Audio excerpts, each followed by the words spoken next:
Right, so I just wanted to make a quick little video about Endless Archive, Infinite Archive, and I have to ask, why don't we see any Nightblade tanks? Because I think they are truly phenomenal at tanking Endless Archive, and in this video I will explain why I think this. And we will start off with the biggest skill of all for Nightblades,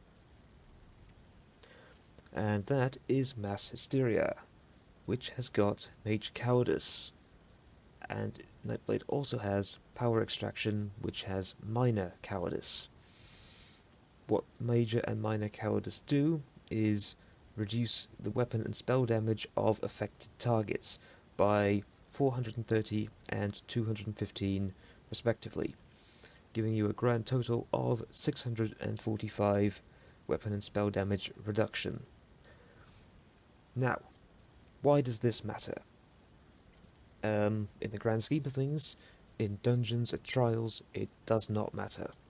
But in Endless Archive, it seems to be, from what I can tell, enemies don't have very much weapon and spell damage.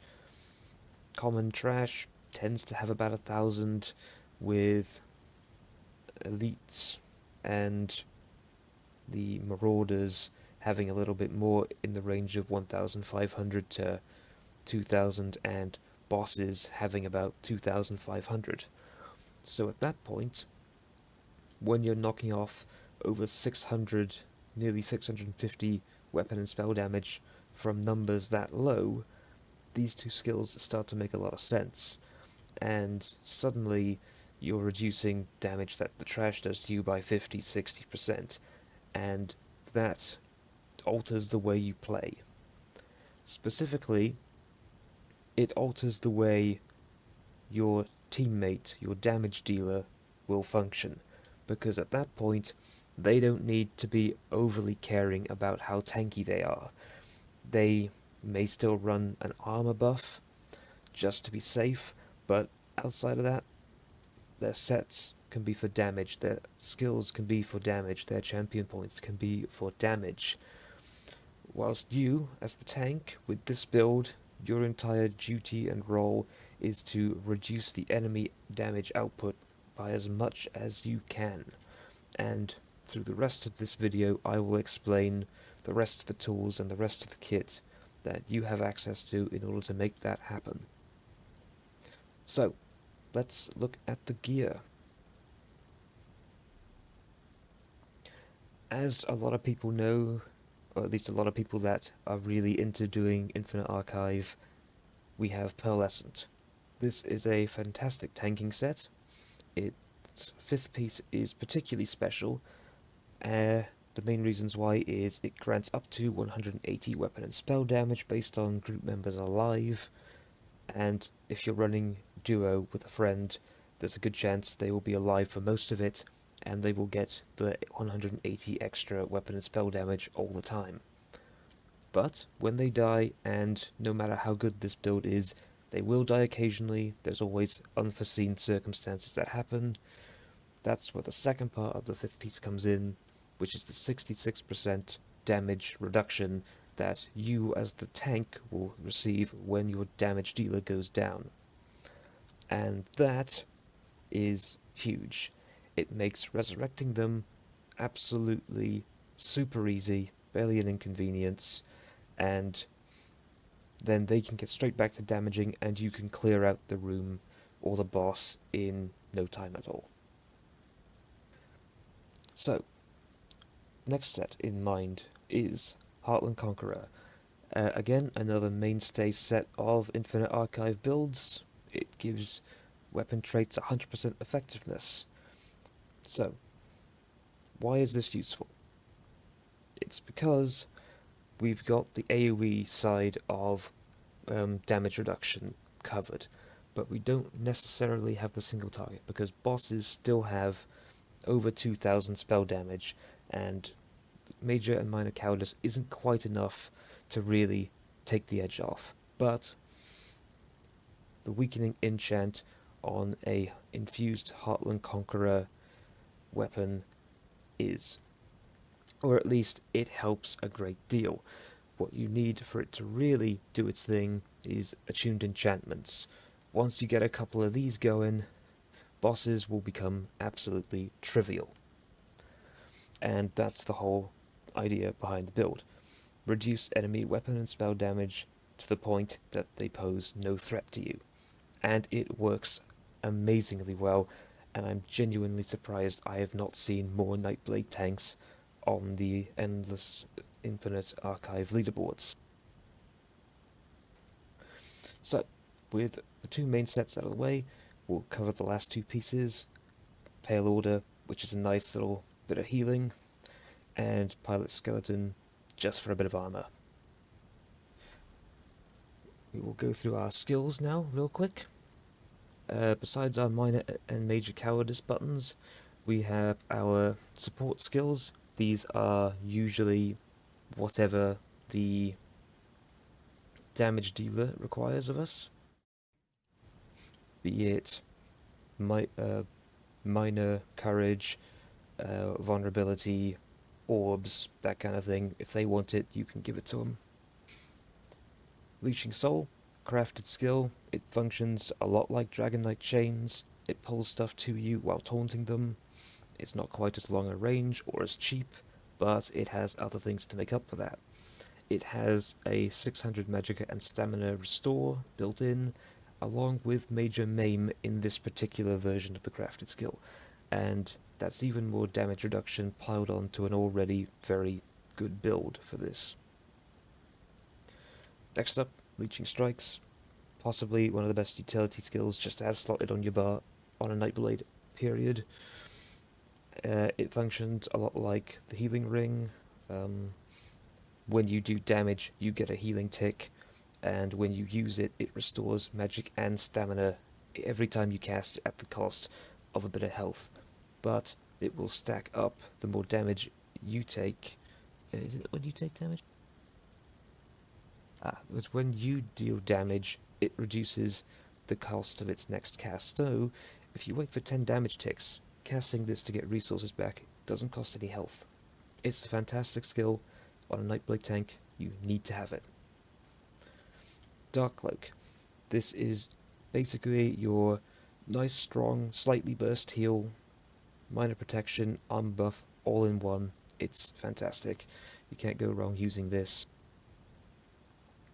Incapacitate and Strike. This is mostly a placeholder until subclassing comes, but until then, it's basically here to get minor savagery for your teammate. On the back bar, we have another flex slot for more utility skills, so whatever your teammate may require, you place here. Resolving Vigor, this is your minor resolve and another decent heal over time.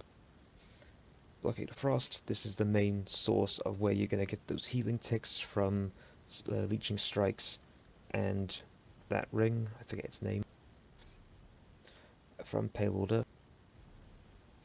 And then we have Phantasmal Escape, 20% damage reduction from AoE things, and there is a good bit of AoE in there, though it's nowhere near as dangerous as the single target attacks. It's still there, it's still dangerous, and this helps alleviate that. It also gets rid of snares and immobilizations from you, so as a tank, you don't want to be stuck in one place or moving super slow. This helps you there amazingly. And it also reduces your roll dodge cost over time, so it'll stack up slowly, a bit like Leeching Strikes does. And last of the skills is Aggressive Horn.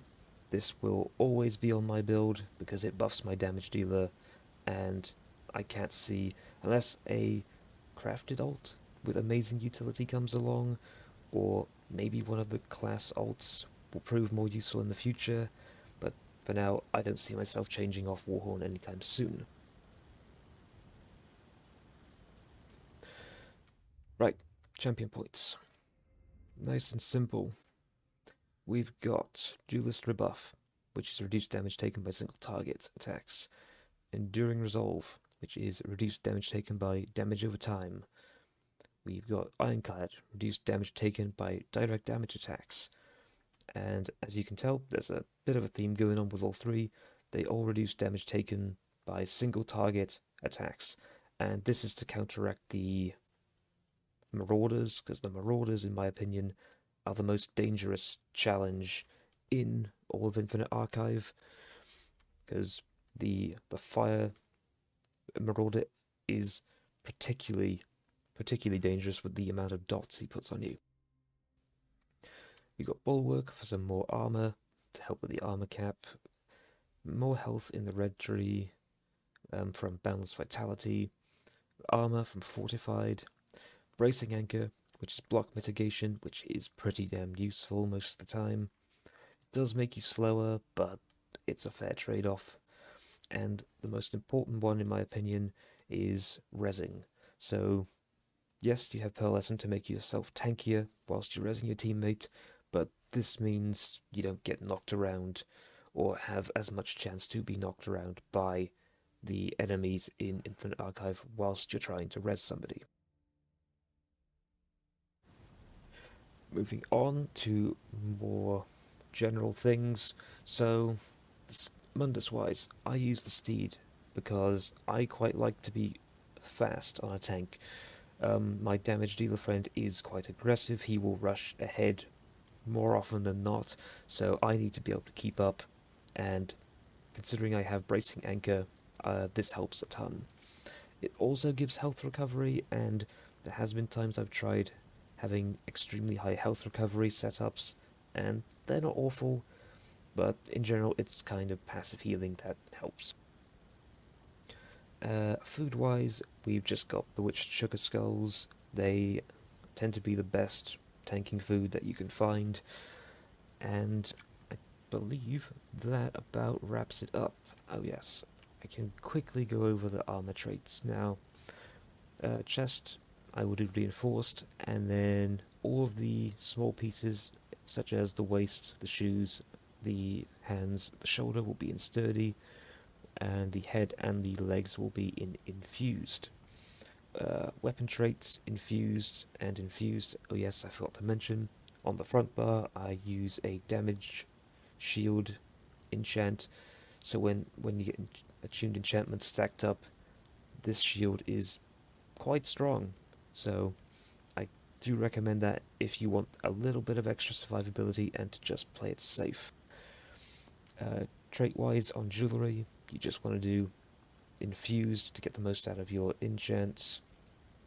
And I believe that sums it up all nicely. If you do have any questions, feel free to leave a comment. I will be keeping an eye for those. And thank you very much for watching.